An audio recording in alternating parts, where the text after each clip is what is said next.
એટલે વ્રજ દેવધામ સ્વર્ગના જેવું તો છે જ, પણ વૈકુંઠથી તેની વિશેષતા એ છે કે રમા વૈકુંઠની સમગ્ર ભૂમિ સોનાથી મઢેલી રત્નજડિત ઝળહળતી છે, જ્યારે વ્રજની ભૂમિ માખણ જેવી કોમલ, ઉજ્જવલ અને રજથી સભર છે. સોનું સુવાળું પણ કઠોર, તેથી તેમાં ભગવાનના ચરણ ચિહ્નોની છાપ ન પડે. અને વાલુકા લીસી અને કોમળ, મખમલના ભારે વજનદાર ગાલીચા જેવી દળદાર, એવી વ્રજરજમાં ભગવાનના ચરણ ચિહ્નો અંકિત થાય. ભગવાનના ચરણ કમલોમાં 16 ચિહ્નો છે.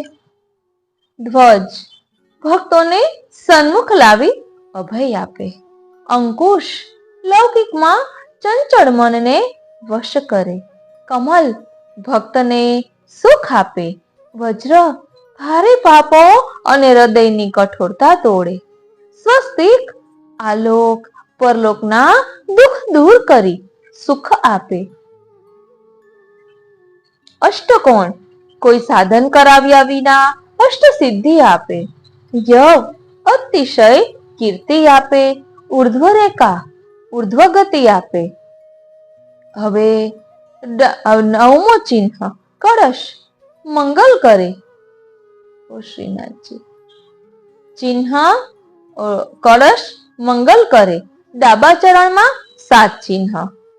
ગોપદ શુદ્ધ કરે. જંબુફળ સર્વ સફળતા આપે. મત્સ્ય હૃદયને ભગવત ભાવથી ભીનું કરે. ધનુષ્ય કામ ક્રોધ વગેરે દોષોનો નાશ કરે. ત્રિકોણ સત્વ રજ તમમાંથી ઉદ્ધાર કરી નિર્ગુણ બનાવે. અર્ધચંદ્ર બુદ્ધિ નિશ્ચલ કરે. વ્યોમ પોતાના સ્વામી પ્રભુ તરફ ગતિ કરાવે.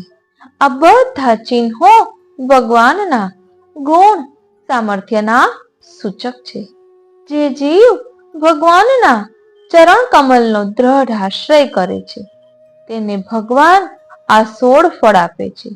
જેમ 16 શ્રૃંગારથી દેહ શોભે, તેમાં 16 ચિહ્નો પોતાના અંગ પર ધારણ કરવાથી વ્રજભૂમિ દિવ્ય ભગવત સ્વરૂપે શોભે છે.